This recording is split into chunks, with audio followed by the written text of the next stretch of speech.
প্রশ্ন হলো, মনে করো যে ঘুমের মধ্যে স্বপ্নে দেখলাম যে একজন মুরব্বী বলতেছে যে রাকিব তুমি নামাজে যাও না কেন, মসজিদে যাবো নামাজ পড়তে। কারণ এই জিনিসটা হুজুরে জানাইলাম, হুজুর বলছে এটা খুব ভালো শব্দ, যে আল্লাহ তরফ থেকে আসছে। তাই এটা ব্যাখ্যাটা তাহলে কি হবে? আচ্ছা, প্রথম ব্যাখ্যা হলো তার মানে আপনি মসজিদে যান না, তো আপনার আগে দরজা মারতে হবে। এটা হলো ১ নাম্বার কাজ। আপনি যদি মসজিদে যাইতেন তাইলে তো আর কোনো মুরব্বি আইসা স্বপ্নে বলতো না যে মসজিদে যা, ঠিক কিনা?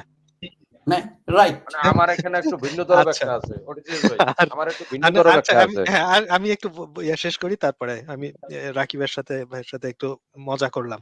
আচ্ছা, কথা হইলো আপনি মুসলমান বইলা আপনারে স্বপ্নে মুরব্বি আইসা নামাজ পড়তে যাইতে হবে। ঠিক একই রকম দেখবেন যে হিন্দু ছেলেটা মন্দির-টন্দিরে যায় না, পূজা আর্চা করে না। তারে আবার ঘুমের ঘোরে মা কালী আইসা বলে যে, "ওরে তুই কেন আমাকে পুজো দিসনে?"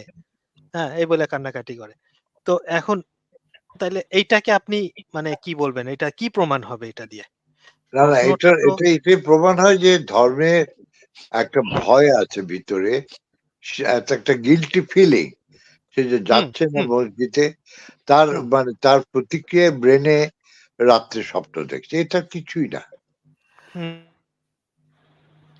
কিন্তু এটাই আমার বলেন, আমার হ্যালো ভাই বলেন। হ্যাঁ, আমার আমার যে রাকিব, আশা প্রশ্নটা করি হলো, আপনার উত্তর পাইছেন। রাকিব, না আরেকটু উত্তর বাকি আছে। সেটা হলো, দেখেন, মানে আমরা হাদিস পড়লে পাই যে যদি মানে ১০ বছর যদি বয়স হয়, সে যদি নামাজে না যায় তাহলে তাকে পিটাইতে পারবে। তো প্রশ্ন হলো, যিনি স্বপ্নে দেখাইতে পারলেন তিনি তো ওই ব্যক্তিকে আহ, আল্লাহ নিজে সেই দৌড়া মারিয়া মসজিদে পাঠাইতে পারতেন, তাই না? আল্লাহরই তো এক্সাক্টলি। নির্দেশ।